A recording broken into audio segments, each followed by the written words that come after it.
ordinary till you see the core side of it. And what you're looking for is the story behind the news. We bring it to you from Lagos, the commercial capital of Nigeria. Giving you all sides and political stories round the clock. Every detail from the start line to the final whistle. CoreTV News, expanding your view.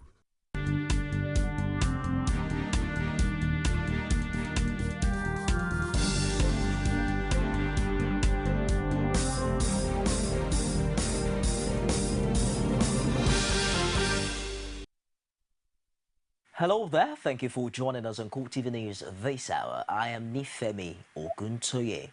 A clash between the military in Zaria, Kaduna State and members of Shia Islamic group has resulted in the killing of at least 10 people. A witness told popular online newspaper The Cable that sporadic shooting as a result of the clash went on for over an hour. We'll bring you more as the development unfolds in our subsequent bulletins. Inspector General of Police Mohammed Abubakar has put together a team of investigators to take a second look at the twin bomb attacks in Kaduna.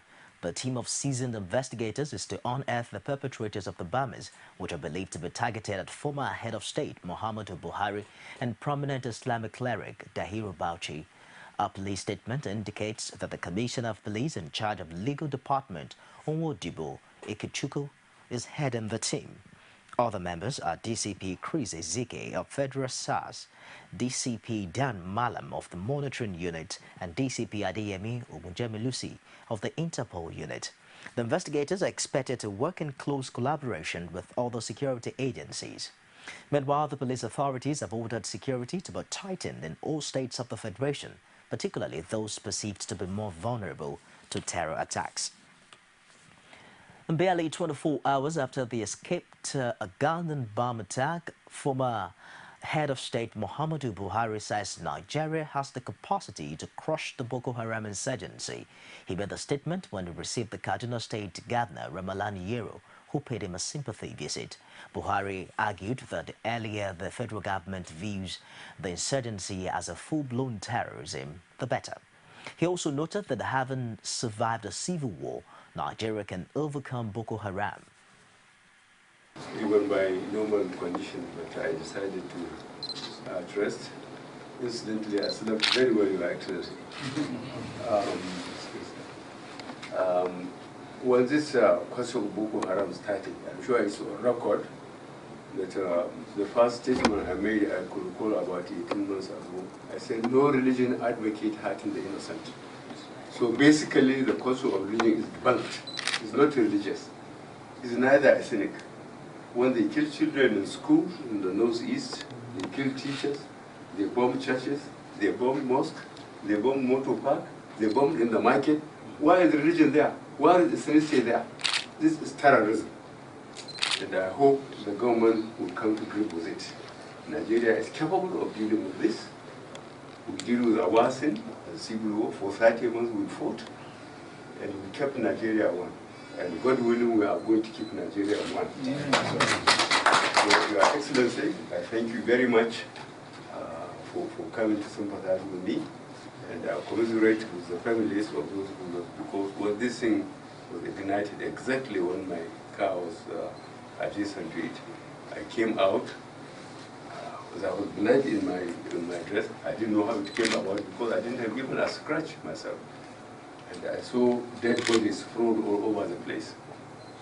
So the security tried to move me to the other side because there may be another bomb to explode.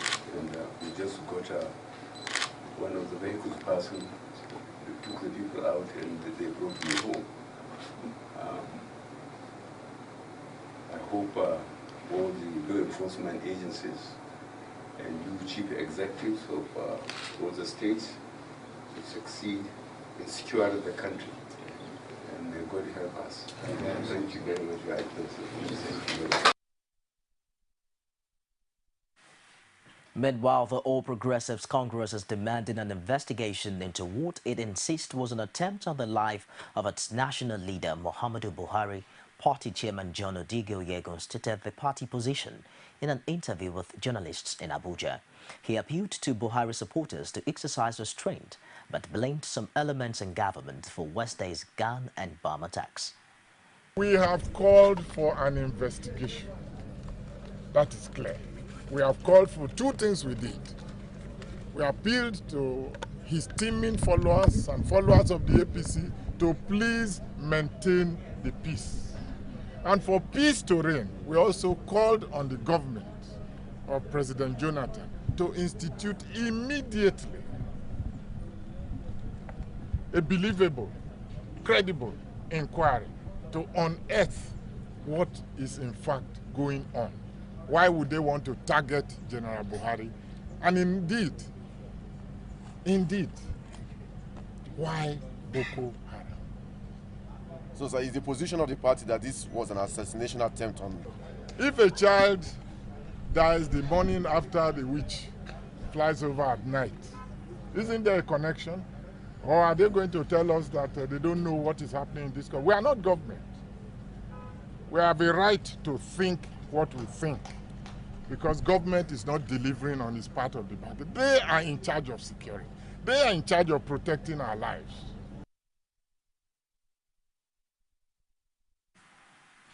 Niger, Chad and Cameroon are ready to join Nigeria in creating a 2,800-man military force to combat Boko Haram, which they accept poses a growing regional threat despite only being localized to Nigeria. CoreTV News learned that the countries to present 700 soldiers each to the force in another effort to mount a regional response to Nigeria's terrorism challenge. Nigeria's Minister of Defense, Karidio Mohamadu, was quoted as saying at the end of a meeting with his counterparts from the three countries that the step is proof of commitment towards eradicating insurgency. Commencement date of the force and its location were not given. The announcement comes less than a day after several people were killed in two blasts in different parts of Kaduna State. The rise in Boko Haram insurgency in Nigeria have been a major concern to government and Nigerians. Speaking on our flagship program, Core Digest, a political analyst, Tubosun Aihosu, says the rise in terrorism will not guarantee a free environment for business and investment to grow. It will not, because nobody wants to invest in an insecure environment. I will not invest in an insecure environment. I will not invest in an unsafe environment.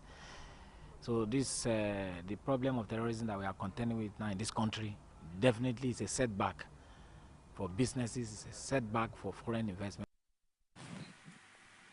He, however, advised the government to step up efforts in believe curbing that insurgency. If government can be more sincere and more emphatic to convince us that it is really in charge of the security situation of this country, I think a lot of Nigerians are ready to work with government, to cooperate with government, to be able to demystify the Boko Haram insurgency in Nigeria.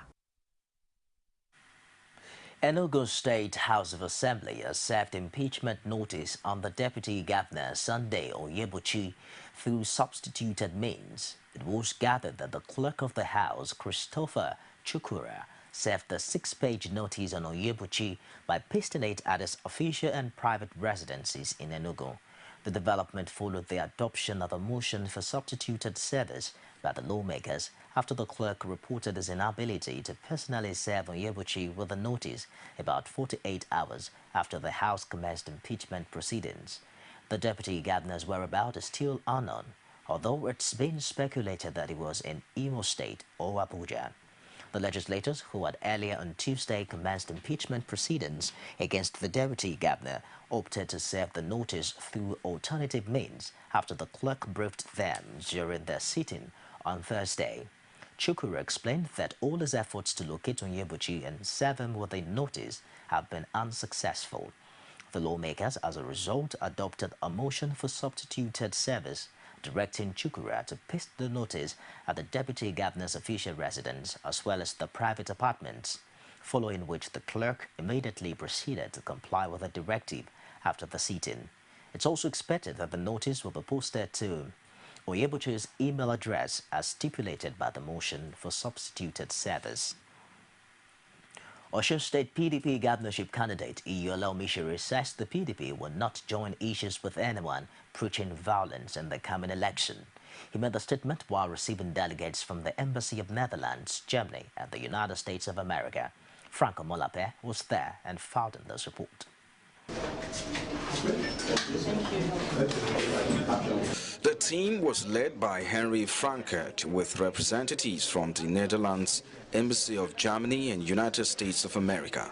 He says the visit is meant to ensure that the forthcoming governorship election is conducted peacefully. This is to promote free, credible elections, violence-free, peaceful elections, where every party has the opportunity to work peacefully and openly. So that's a key message. Omishiri says his party is willing to cooperate with the delegates in ensuring a peaceful process and the coming election. But we PDP, we support your vision, we cooperate with you. We agree that a credible, transparent and fair elections is only way for this country. Where people choose their leaders on the basis of one man, one vote. He tasked the delegates to caution the incumbent governor over threats of violence. Like I complained that the incumbent party, the government of the day today, are preaching violence openly and talking openly. So I want to implore this mission to caution the governor of the state to stop preaching violence on the rostrum. That we should come to right, to come and vote with knives, with charms and cordials.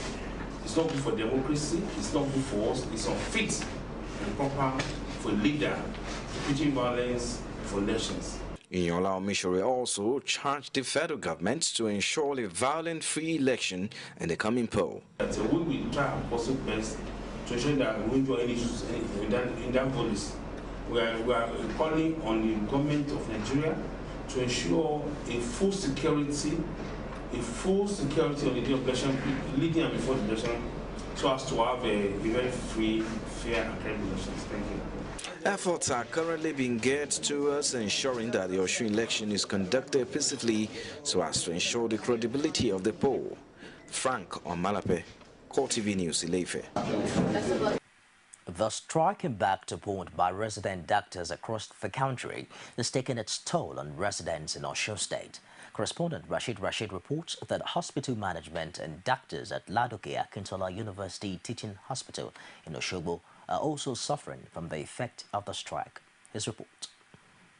When the Nigerian Medical Association declared an indefinite strike nationwide, many Nigerians expressed fear that the common man will be left to suffer untold hardship when government hospitals cease to offer medical care. There has been initial hope that the strike will be called off soon, but it has now lingered more than anticipated. The Ladoke Akintola University Teaching Hospital in Osogbo is one of the health facility worst hit. The NMA strike is biting harder on the patients, on the generality of the population, and it is becoming a big problem for everybody, the sick and those who are not sick. And the way out, we really don't know. The doctors describe insincerity on the side of the federal government as a reason for the delay in calling off the strike. The teaching hospital has been deserted by patients and doctors alike, but nurses are seen still offering skeletal services. We expected a high time or early resolution of the issues in question. But it's unfortunate that up to the third week now, the issues at stake has not been addressed. And that's why we are still having the strike still on. The issues that are supposed to be addressed by federal government is yet to be addressed as I speak now. Consultants at the hospital say an earlier directive that they should attend to emergency cases at the hospital was just a political statement. Personally, I would say we are not working. Nobody is offering any service for now, including consultants, because our national body, our parent body, has not directed us to actually suspend the strike. Some Nigerians spoken to expressed their frustration and called for a quick resolution of the crisis. Says earth is wet. If there is no good, if there is no good earth, people will be dying. And make sure whatever you do here, you do it for Allah and for Allah only. Because whatever we do here, we are going to account for it. Now the number of people who are dying, how will government account for them? And it's not that it is their wish to die. And somebody responsible for their what? For their deaths. And who is the government? That means the government has to go back on the round table with the doctors to resolve this issue amicably. Meanwhile, Lagos State government has expressed readiness to prevent the outbreak of deadly Ebola virus in the state. Special advisor to Governor Babatunde Fashola on public health, Yewande Additional, made this note while addressing journalists on the suspected case of the disease. Abiola Oluwole has details in this report presented from our studios. About 3 months ago, the attention of the world was drawn to the outbreak of a deadly disease known as Ebola virus in some West African countries. The outbreak is followed with a number of deaths in those countries. The media briefing is to calm the fears of residents in Lagos on the possibility of the outbreak of the disease, as well as inform residents on mechanisms put in place to prevent an outbreak of the disease. Lagosians are hereby reminded to remain calm and take appropriate measures for the prevention and control of the disease. Ebola virus disease is caused by Ebola virus, and outbreaks occur primarily in villages of Central and West Africa. Although the natural reservoir of the virus is not completely known, fruit bats have been considered as the natural host. According to experts, Ebola virus can be contracted through close contact with the blood, body fluids, organ, and tissues of infected animals and persons. Transmission of the virus by other animals like monkeys and chimpanzees cannot be ruled out. Those at the higher risk include health workers, families, and friends of an infected person in the course of feeding or holding or caring for the patient. Early symptoms of Ebola virus disease include fever, headache, chills, diarrhea, nausea, vomiting, sore throat, backache, and joint pains.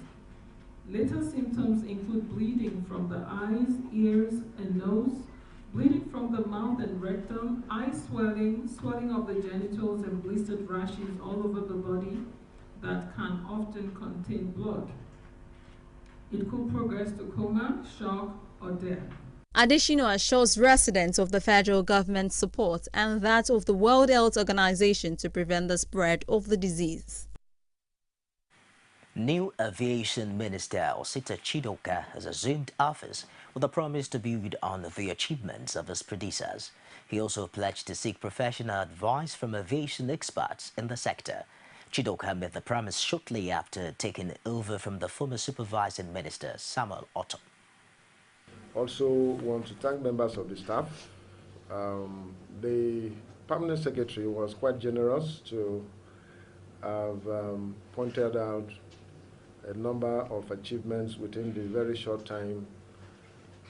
Without the team working with me as a family, we couldn't have been able to achieve that, because I remember that dead in the night, they were there to wake me up to say that, look, we must do this. And we have worked together as a family. I deeply appreciate all of you. But whatever has a beginning also has an end. And today I'm leaving the ministry, but I'm not leaving the cabinet. I'm still here, I'm a Nigerian, I'm a stakeholder, and I can authoritatively say that I'm also a stakeholder in the aviation industry, because in 5 months, I've stayed here, made me to understand the workings in the aviation industry, and I can always give advice and suggestions on how I think things should work. I also want to use this opportunity to commend the former Minister of Aviation, Princess Teloswa, for her bold initiatives in the airport remodeling projects, and to say that we're going to look at all that the supervising minister has done, the outcome minister has done, with a view to maintaining them, improving on the ones that are going forward, and then also to slowly take small steps towards achieving our national aspirations in aviation. So I want to use the opportunity of today's handover to say that I am committed to working with the professionals in the ministry. I will seek professional advice. I will work with the system.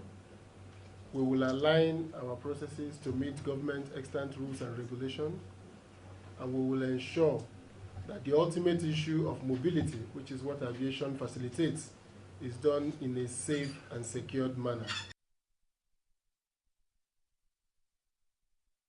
The regular host of the popular Inside Out TV program, Agatha Mata, says the Nigerian media should retrace its steps with the essence of journalism and quit the practice of glorifying financial gains over good content. Motayo Alo was at the press briefing held on the news station's premises and filed in this report. A new addition to broadcasting industry in Nigeria is Rave TV, a broadcast outfit proposed to air on Concert and StarTimes cable channels. Chief Executive Officer of Rave TV says the outfit is focused on introducing the quality of previous programs produced in Nigeria aimed at sustaining Nigerian cultural values. Agatha says money is not a decisive factor for having a program on a channel, but quality and originality. The only way we as Rave TV will put money into your production is because we know that we have an ace when it comes to marketing and selling it. And that is really how we want to run it. So if you are not interested in leaving it with Rave TV, so to speak, and we think the content is good, the most that will happen is that we would have a 50-50 sharing arrangement, whatever that means. Which means both of us will be marketing it, but you still will not have to pay a tax. All the management staff of Rave TV say they are a unique feature that would differentiate the new TV station from its contemporaries across the country. Rave TV is seeing TV from a different angle. It's interactive, it's entertaining. It's all in one, all packed in one. The Rave TV you have is not the Rave TV that dwells more on movies and musicals. It dwells more on programs that are educative. We have belts. One of the things that makes us different is that even the teenagers, they have their own belts. They have something to watch out for. We have a program that we have only the teenagers on that program. That's the teenagers doing their thing.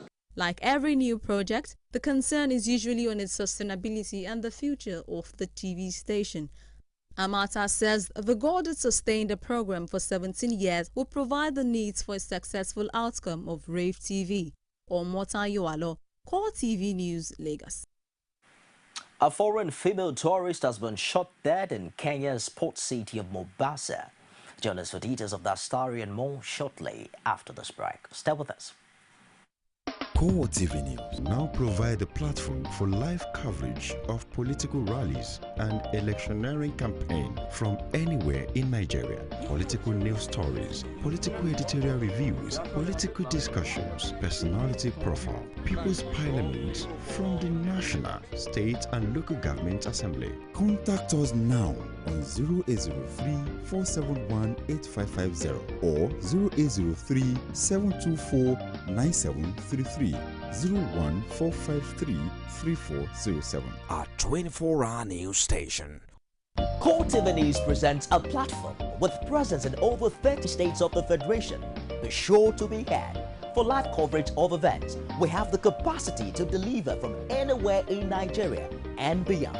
Contact us now on 0803-471-8550 or 0803-724-9733. 014-533-407. Our 24-hour news station.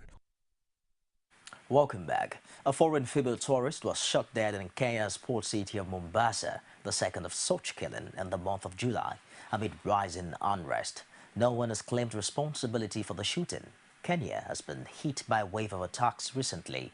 The attacks are blamed on Somalia's Al-Qaeda-linked Shabab insurgents, as well as local armed gangs. The shooting took place close to where a female Russian tourist was killed on July 6, also by unknown gunmen. Mombasa has been the scene of worsening unrest in recent months, with a string of shootings and bombings.